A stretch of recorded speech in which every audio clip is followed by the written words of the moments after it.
A Revolução de 1930, a gente tradicionalmente chama de revolução. Tecnicamente, na história, a palavra revolução, ela se aplica, ela cabe quando a gente fala de um fenômeno histórico, de um evento histórico, que transforma de maneira radical, de maneira profunda a sociedade. Então, o que acontece? Só temos uma revolução de fato quando ocorre uma transformação substancial, uma transformação profunda da estrutura de uma sociedade. Tá bom? Então, se tem uma sociedade na qual quem tem o poder nela é a elite, é uma aristocracia, são os senhores de terra, e aí você tem um movimento naquela sociedade. E o grupo que assume o poder continua ligado ou continua sendo os antigos senhores de terra que dominavam a região, que dominavam a sociedade ou um país, então a gente não tem uma revolução, tá bom? Agora, se, por exemplo, Revolução Francesa, 1789, quem tinha o poder na França, antes da Revolução, era a aristocracia, era uma elite que estava associada ao rei, ao monarca. A burguesia, que tinha poder econômico, que tinha recursos, tinha dinheiro, faz um movimento, tira a aristocracia do poder, tira o rei do poder e assume o poder. Nesse caso, a gente vai ter uma revolução. Então, a gente só tem uma revolução quando acontece uma transformação radical, substancial, de uma estrutura de uma sociedade, uma estrutura política, social, econômica. Se a gente não tem uma transformação em pelo menos um desses níveis, a gente não tem uma revolução. Tá bom? No caso do Brasil, o que nós chamamos de Revolução de 1930, na verdade, não foi uma revolução. Só que ficou marcado pela historiografia, pela tradição, que o que aconteceu no Brasil em 1930 foi uma revolução. E aí a gente chama, os livros de história, os manuais de história, chamam de revolução. Mas não foi. Tá? Quem é que mandava no Brasil até 1930? Eram as elites ligadas à produção do café, ligadas à criação do gado, sobretudo gado leiteiro, principalmente em Minas Gerais, também em São Paulo, e, de certo modo, um pouco menos também no Rio de Janeiro. Então, essas elites ligadas ao agronegócio, a agricultura e a pecuária, ou seja, a agropecuária, é quem mandava no Brasil. Era quem controlava o poder político e econômico no Brasil. O Getúlio Vargas vai chegar ao poder, a gente vai ver, com a Revolução, aspas, de 1930, trazendo com ele o grupo dos coronéis. Tá? Então, o Getúlio tira, de certo modo, do poder essa elite que mandava no café com leite e coloca agora uma outra elite, ligada agora, de certo modo, às classes médias urbanas, aos tenentes. Ele tira uma elite e coloca uma outra elite. Sobretudo, a elite ligada também ao agronegócio, que era dissidente. Ou seja, o pessoal do cacau na Bahia, o pessoal ligado também ao Nordeste com a produção da cana-de-açúcar, os estancieiros, criadores de gado do sul do Brasil, Rio Grande do Sul, Santa Catarina e também Paraná, por que não? Então, ele tira uma elite e coloca outra. Nesse caso, em termos técnicos, a gente não tem uma revolução, mas a historiografia tendeu a chamar de revolução. Então, a gente vai trabalhar aqui como Revolução de 30, mas que fique claro para a gente que não foi, de fato, uma revolução, tá bom? Aliás, o Getúlio Vargas está dando um golpe, é um golpe militar. Ele tem os militares junto com ele, que são os tenentes, sobretudo, os oficiais de baixa patente, segundo-tenente, primeiro-tenente, capitães do Exército, tá legal? Da Marinha, alguns da Aeronáutica, e ele vai tomar o poder com esses grupos. Então, ele não transforma o Brasil. Ele tira do poder uma elite e coloca uma outra elite. A designação de movimento político de 1930 é mais apropriada para um processo de destituição do presidente Washington Luiz. Washington Luiz foi o último presidente do Brasil da República das Oligarquias. Ele governou o Brasil de 1926 até 1930. Em 1930, acabaria o mandato dele. Só que ele foi deposto alguns meses antes de acabar o mandato dele. Então, ele não completou o mandato, ele foi deposto. O esquema que governava o Brasil, né, politicamente, economicamente, era o esquema do café com leite. Isso cai muito em concurso para vocês. Era o esquema dominado e controlado pelas oligarquias, principalmente de São Paulo e Minas Gerais. Tá bom? O Washington Luiz, na verdade, não era paulista, nem era mineiro. Ele nasceu em Macaé, quer dizer, interior do Rio de Janeiro. Só que ele fez carreira política, ele alcançou, né, alguma projeção política por São Paulo. Então, no fundo, embora ele fosse natural do Rio de Janeiro, ele representava muito bem as oligarquias de São Paulo e também de Minas Gerais, tá legal? E vai governando, tá? Bom, o que acontece, né? Não havia uma transformação substancial, né, na economia do Brasil naquele momento. Já era claro, era notório que a indústria já tinha um peso na economia nacional, mas o carro-chefe da economia brasileira era a agricultura, sobretudo a agricultura do café, tá bom? A grande parte do que o Brasil exportava, quer dizer, o que o Brasil vendia para o exterior, nossos principais consumidores eram, né, basicamente os Estados Unidos e a Europa. Era proveniente da exportação do café. O Brasil era basicamente o café, não era só o café, mas o carro-chefe era o café, o que é muito problemático. Quando você tem uma economia que depende muito de um produto, o que acontece? Se esse produto ele tem uma boa aceitação no exterior e você consegue vender esse produto, falando aqui de commodities, tá bom? Do agronegócio, ou então do extrativismo mineral, que seria válido, por exemplo, no caso do Chile. O Chile cresceu muito, né, com a atividade mineradora. O caso do Brasil, na época, era a agricultura, tá bom? E segundo ponto ali, uma pecuária que atendia mais o mercado interno. Bom, se o Brasil dependia muito da exploração e da exportação desse café, ora, se o preço do café caminhasse bem no exterior, tivesse uma boa aceitação, tivesse bom preço no exterior, a economia do Brasil tendia a caminhar relativamente bem, sobretudo para os grandes fazendeiros, né? Não para o povão de modo geral. Mas se o preço do café sofresse quedas, né? Sofresse baques, se o preço do café diminuísse no exterior, a economia do Brasil sentia, e sentia muito. Então, o Brasil, no governo do Washington Luiz, era um Brasil ainda essencialmente cafeicultor e dependia muito, né, do trabalho, da exportação, né, do café, da economia cafeeira. Tá? Quando você depende muito de um só produto, você fica também, claro, que refém desse produto. É um problema para a própria economia. Hoje o Brasil tem uma economia mais diversificada, o que é melhor do que se a gente for comparar com o Brasil dos anos 1930. Hoje a nossa economia é mais industrial. E o Brasil se industrializou, foi na época do governo do Getúlio Vargas, que a gente vai ver aqui nos nossos próximos encontros também, tá bom?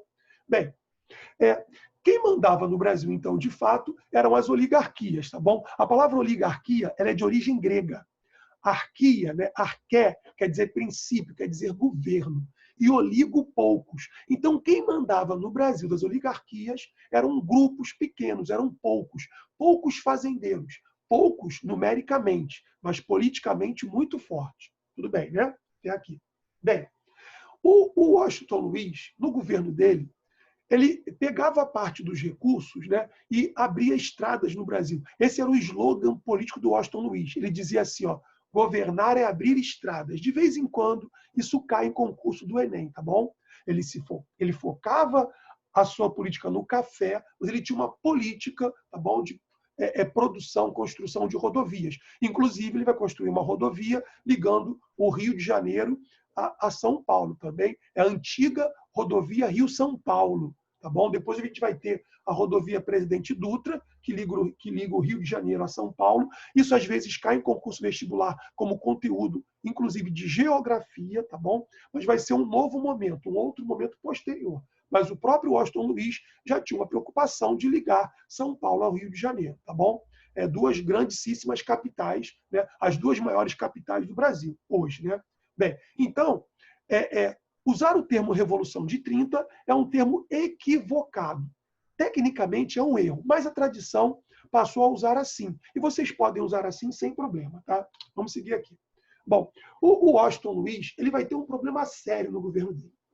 Em 1929, aconteceu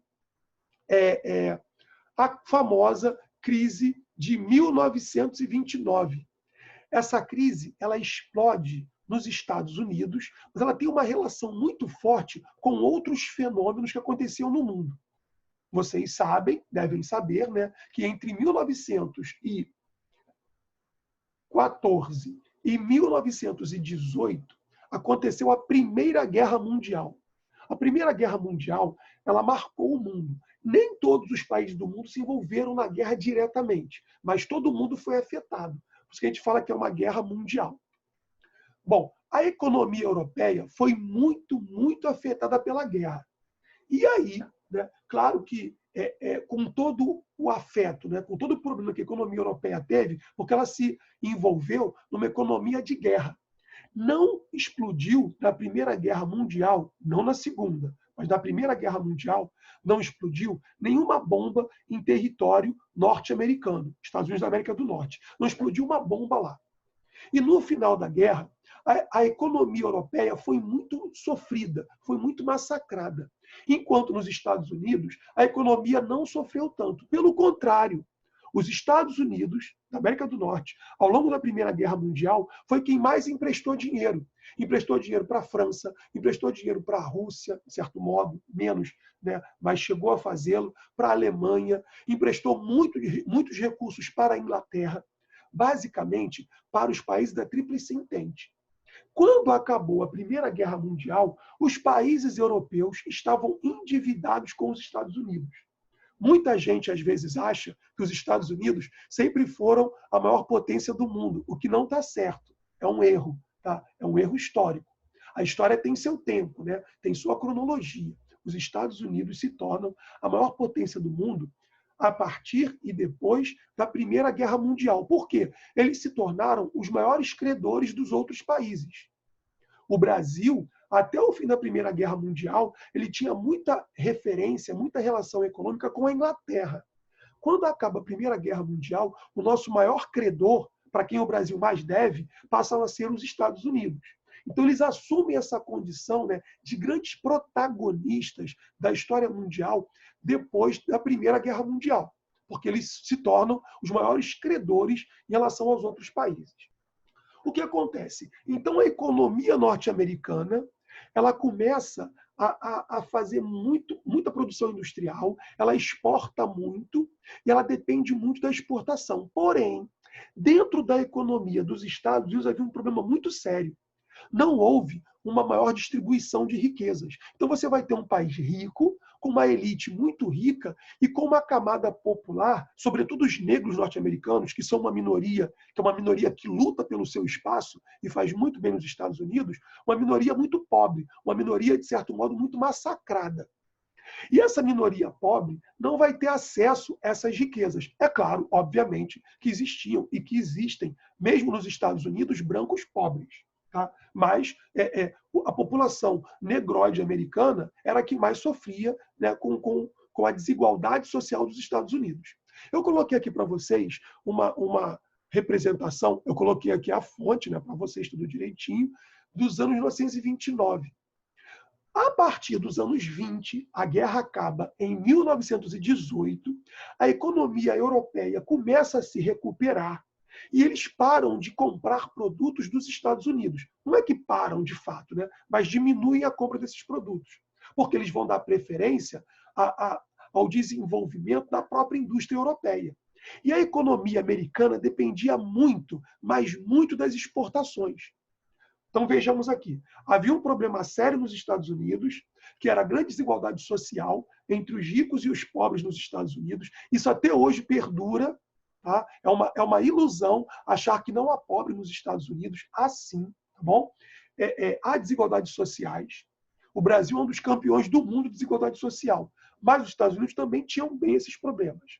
Isso depois vai ser mais ou menos resolvido nos anos 30. Depois a gente vai ver isso aqui em outras aulas também, tá bom? No governo do presidente Franklin Delano Roosevelt nos Estados Unidos. Mas isso é tema para outra aula da gente, não é exatamente para agora, não.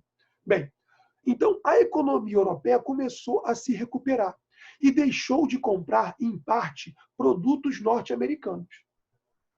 A economia norte-americana dependia muito da exportação de produtos industrializados, sobretudo.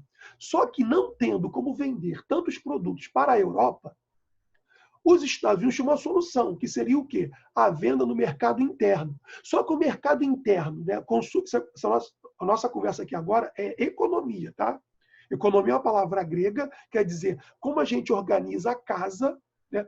Oikos quer dizer casa em grego, e nomos é ordem. Então, economia é como organiza a casa. A economia de um país é como o país organiza a sua casa, a sua economia, as questões internas, tá? E também externas, porque acabam refletindo também internamente, obviamente. Bom, então o que acontece? Os Estados Unidos, ele não conseguia mais vender tanto para o exterior e também não conseguia vender bem como pretendia dentro do mercado interno norte-americano. A produção industrial era grande, continuava a se produzir bastante e não se vendia. Não se vendia nem para o exterior e não vendia como eles precisavam nos Estados Unidos. Reparem aqui nessa imagem, está ali, né? É uma frase de uma propaganda de um cartaz nos Estados Unidos. There is no way like American way. Quer dizer, não existe outro jeito que não o jeito americano. E que, claro, ele tinha suas contradições. A imagem mostra aqui para a gente uma família de classe média norte-americana, andando no seu automóvel, no seu veículo, no seu meio de transporte particular. Uma família de brancos, aqui, ó, com seus casais. O cachorrinho aqui do lado de fora, né, do carro também. E na frente do cartaz tem uma fila de pessoas pobres procurando comida quando explodiu a crise nos Estados Unidos. A crise explodiu quando as bolsas de valores americanas, principalmente a de Nova York, não tinham mais um valor real. Elas tinham um valor fictício que era muito maior do que o valor real delas. E aí, essa realidade, já que os Estados Unidos produziam muitos produtos e não conseguiam vender nem no exterior e nem no interior do país, a coisa explodiu, a bolsa quebrou. Quando a bolsa americana, norte-americana, quebrou, a economia americana entrou em colapso. Aí vocês vão me perguntar o seguinte, professor, o que tem isso a ver com o Brasil? Tem muito a ver com o Brasil. Por quê? Nós não somos uma ilha. O Brasil vendia muito o que nós tínhamos até agora? Café, não foi? O Brasil vendia muito café. Os nossos principais consumidores eram os Estados Unidos e a Europa. A Europa está se reconstruindo, né? Os Estados Unidos, nosso maior consumidor de café. Aí vem uma crise, explode uma crise nos Estados Unidos. Café não é essencial. Embora eu goste muito de café, a gente pode viver perfeitamente bem sem café. E os norte-americanos vão diminuir substancialmente a importação do café do Brasil. Então, o Brasil, que tinha uma economia, que a gente já viu aqui antes, né, bastante ligada à agricultura, exportadora de café, não consegue vender bem o seu café na Europa. E tampouco, sobretudo nos Estados Unidos, a economia do Brasil também entra em crise. Tá bom? E o presidente Washington Luiz, ele não vai conseguir resolver o problema. Vamos voltar um pouco lá atrás na história do Brasil, tá bom?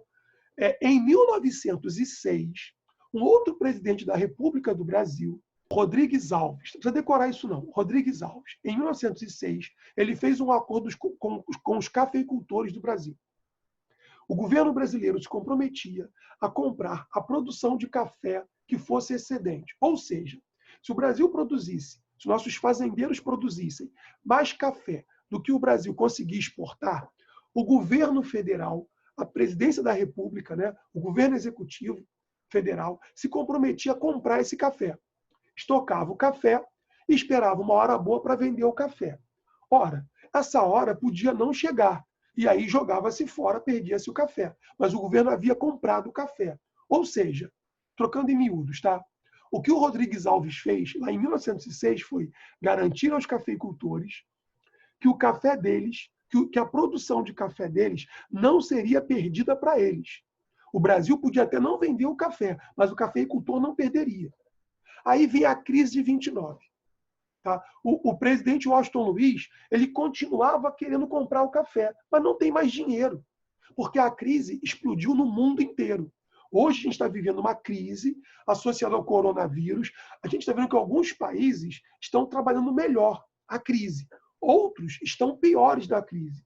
E aí depende, claro, né, da administração, depende dos governantes. Coitado do Brasil nessa situação. A gente está vendo como é que está o Brasil muito mal. Né? Olha como é que a Alemanha, a Nova Zelândia estão driblando melhor a própria China. Estão driblando melhor a crise. O Brasil não, porque o Brasil se comportou mal, né, na maneira de combater o vírus e tudo que tinha de problemas, né, em relação ao próprio vírus. Né? O presidente Washington Luiz, ele queria manter a compra da produção do café excedente, mas não tinha mais dinheiro. E aí ele aborta isso. Ele para de comprar o café dos próprios cafeicultores paulistas. Ou seja, ele acaba criando, né, forçosamente, um problema para o governo dele. Ele não compra o café dos cafeicultores e parte dos cafeicultores, né, já ficam até insatisfeitos com o próprio governo dele, embora ele fosse um defensor dos cafeicultores. O que vai acontecer, então, que vai contribuir mais ainda? Então, a gente viu agora os fatores externos, tá bom? Que foi o quê? Ah lá, a quebra da Bolsa de Nova York. Porque todos os países do mundo capitalista foram afetados pela crise que afetou os Estados Unidos e o mundo. Os Estados Unidos era o maior credor do mundo. Quando a crise explodiu nos Estados Unidos, eles vão cobrar dos seus devedores. E o devedor não tinha como pagar. Então, a crise se espalhou pelo mundo e, obviamente, também chegou ao Brasil. No Brasil, vamos agora às questões internas do Brasil. Tá? No Brasil, nós já tínhamos aqui as crises que vinham das revoltas tenentistas. A revolta dos 18 do Forte, a coluna Prestes, a revolta dos tenentes em São Paulo, que chegaram a tomar a capital de São Paulo. O Luiz Carlos Prestes rodou pelo interior do Brasil com tenentes, né, com capitães pelo Brasil, militares inconformados com o governo do café com leite. Questionando a corrupção que existia, não é coisa nova no Brasil, né, lá nos anos 20 e antes disso também, e o poder das oligarquias. As classes médias também questionavam o governo. Então, o governo já tinha que enfrentar uma série de crises internas. Então, você tem, olha só, uma fragilidade da economia nacional. Os efeitos da crise, né, de 1929 pelo mundo, que afetava muito o Brasil, que tinha uma economia agroexportadora. Tá? Então, o que o Brasil vendia é o que nós chamamos hoje de commodities. Era uma economia frágil, tá bom? Até porque dependia muito de um produto só. Então, o Brasil foi muito afetado pelos seus problemas internos, né? Pelos seus vícios políticos, pelas fraudes eleitorais que existiam, né? Pelos mandos e desmandos dos coronéis. Tudo isso criava um clima de caos no Brasil. Tá? E aí, o Washington Luiz ele vai piorar as coisas, tá bom? Vem as eleições de 1929, e como ele era um político ligado ao café com leite, que bem ou mal mandava no Brasil, com todos os seus problemas e ingerências, ele era um paulista. Ele deveria indicar, no esquema do café com leite, o que era o café com leite? Né? Era a alternância de políticos de São Paulo e Minas Gerais, né, no poder executivo federal, ou seja, na presidência da República. O presidente, o Washington Luiz, ele deveria, sendo ele representante das oligarquias de São Paulo, escolher o presidente, que seria hoje o governador, tá bom? De Minas Gerais. O governador de Minas Gerais era o Antônio Carlos.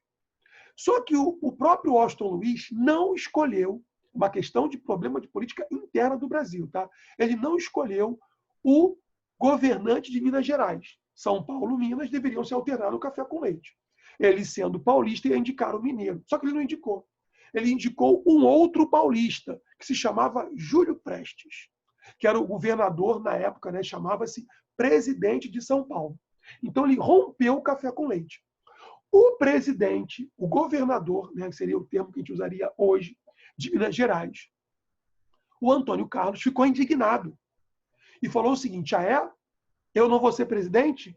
Não vai me indicar? Então agora eu vou fazer uma campanha contra os paulistas. Então houve uma cisão, tá bom? E aí o Antônio Carlos ele vai se juntar a outros políticos de outros estados brasileiros que não vinham governando o país para fazer uma aliança, que vai ter o nome de Aliança Liberal, que vai ser um grupo de oposição. Então, a gente vai ter, na campanha eleitoral de 1929 no Brasil, de um lado, o candidato de São Paulo, que está aqui, tá? Era o Júlio Prestes.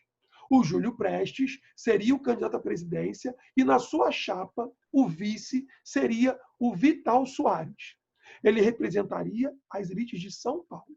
Na oposição, a gente ia ter o governo de Minas Gerais, que era o Antônio Carlos, que vai se juntar ao Getúlio Vargas. Getúlio Vargas governava o Rio Grande do Sul. Tá? E ele vai ter como candidato a vice, o candidato à presidência seria o Getúlio Vargas, e o vice seria o João Pessoa, que era o presidente da Paraíba. Então você vai ter, tá? De um lado, Júlio Prestes, representando São Paulo, que era o antigo café com leite, agora rompido, e do outro lado, a gente vai ter Getúlio Vargas formando o que a gente vai chamar de Aliança Liberal. Então vai ter a candidatura do Getúlio Vargas, tendo como vice o João Pessoa, que era o presidente da Paraíba, e o Antônio Carlos, que dava o apoio e representava as elites, as oligarquias de Minas Gerais. Vamos lá, calma. Junto com o Getúlio Vargas, também existiam as classes médias, tá bom? O termo classe média, ele é muito difuso, tá? Não simplesmente quer dizer classe média a tua condição econômica, o que você ganha, a tua renda, mas também a tua ideia, a tua maneira de consumir, né? A tua maneira de ver o mundo. Isso compõe as classes médias. Então, as classes médias apoiaram o Getúlio Vargas também na candidatura nas eleições em 1929. Bom, as eleições aconteceram. Quem venceu as eleições foi o Júlio Prestes. Isso cai em vestibular, fiquem atentos com isso.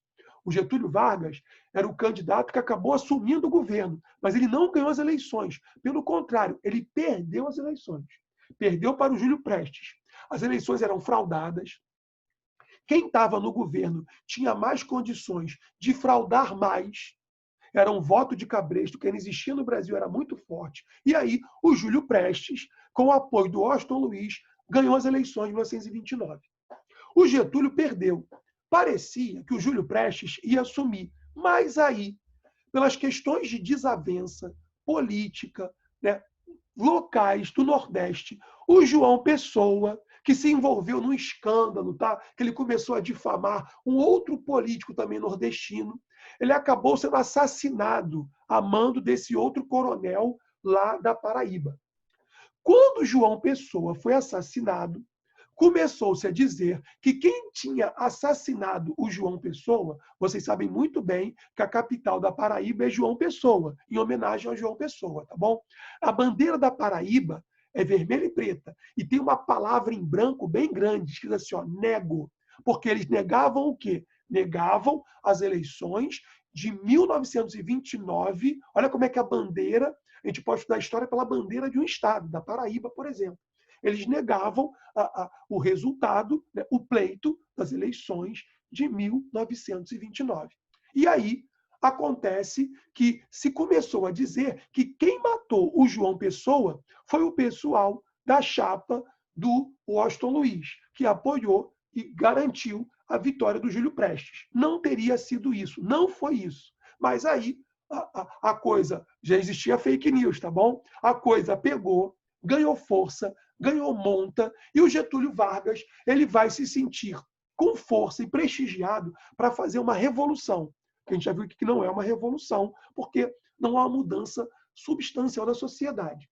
O Getúlio, que é gaúcho, ele organiza suas tropas, né, os militares do Rio Grande do Sul, com o apoio de parte dos civis, e sai do Rio Grande do Sul. A capital do Brasil ainda era o Rio de Janeiro. E vocês sabem disso, né? A capital vai ser transferida para Brasília em 1960, tá bom? Só no governo do presidente Juscelino Kubitschek. O Getúlio sai com as suas tropas do Rio Grande do Sul e vem marchando, passa por Santa Catarina, passa pelo Paraná. As tropas, né, de São Paulo iriam oferecer resistência para garantir que o Júlio Prestes assumisse o governo, né, que não houvesse um golpe contra o Washington Luiz, mas não houve essa batalha e as tropas do Getúlio chegaram ao Rio de Janeiro e assumiram o poder. Ou seja, Getúlio Vargas, de fato, deu um golpe militar, com o apoio dos tenentes, com o apoio das classes médias e com o apoio das oligarquias dissidentes. Quem eram as oligarquias dissidentes? As oligarquias que não estavam no poder juntas, né, com São Paulo e com Minas Gerais, antes da Revolução. Então, a gente vai ver aqui o que a gente vai chamar de Revolução de 1930, tá bom? Getúlio assume o governo com um golpe e aí ele vai organizar o seu governo. Depõe o Washington Luiz. O Washington Luiz fugiu, foi deposto, e o Getúlio vai organizar o seu governo provisório. Obviamente que o Getúlio, né, ele chega no Rio de Janeiro e toma o poder aqui, ó, em 3 de outubro de 1930. Se vocês buscarem, vocês vão encontrar na internet algumas imagens, né, com as tropas do Getúlio chegando no Rio de Janeiro. É bom que vocês sejam bons observadores, né? Lá no centro do Rio de Janeiro, nós temos a Avenida Rio Branco. No final da Rio Branco tem um obelisco, né? Um monumento de pedra enorme. O Getúlio Vargas chegou no Rio de Janeiro, chegou na Avenida Rio Branco, amarrou seus cavalos no obelisco e colocou para fora o governo do Washington Luiz. Ou seja, ele chegou ao poder, tá bom? Com o apoio de outros generais, como o Góes Monteiro, né? Como o Juarez Távora, que era um tenente. Quem não apoiou o Getúlio, é bom que nós saibamos, foi um tenente que já tinha uma ideia agora muito mais de esquerda, que já estava namorando ali o comunismo, que foi o Luiz Carlos Prestes. O Prestes foi chamado pelo Getúlio para fazer o que nós chamamos de Revolução de 30. E o Prestes vai responder ao Getúlio da seguinte maneira: não vou fazer parte da revolução com você, porque a tua revolução não abraça o povo. Você faz uma revolução com as classes médias, é verdade. Você faz uma revolução com os militares. Você faz um movimento, né, que não é bem uma revolução. A gente vai discutir isso aqui. Com as elites oligárquicas que não estavam no poder, mas o povo mesmo não está participando do teu movimento. E aí o Luiz Carlos Prestes não participa desse movimento. Agora, o Juarez Távora, tá bom? O Góes Monteiro e outros militares, sim. E o Getúlio vai organizar uma junta provisória, tá bom? E aí vai assumir o governo no Rio de Janeiro, e isso sim, em 24 de outubro de 1930. Não é necessário decorar as datas. E aí acaba na história do Brasil o que nós chamamos de política do café com leite. Porque agora o presidente que vai assumir será o Getúlio, que nem bem é paulista, nem bem é mineiro. E vai assumir o governo agora pelas outras oligarquias. As oligarquias que não estavam no poder, que vai se juntar aos interesses de uma classe média. O Getúlio Vargas, veremos aqui em outras aulas da gente, tá? Vai promover um desenvolvimento industrial do Brasil e veremos que o Getúlio ele é muito dúbio, tá? Para coisas muito boas para o Brasil e também para algumas coisas muito ruins. Não podemos negar que o Brasil se desenvolveu muito com Getúlio, mas foi uma época também de repressão, tá? De se calar as oposições, tá? de reprimir, de perseguição a quem era contrário ao Getúlio. Tá? A gente vai ver isso então nas outras aulas, a gente se encontra semana que vem. Uma boa semana para vocês, tá bom? Um grande abraço, paz e bem.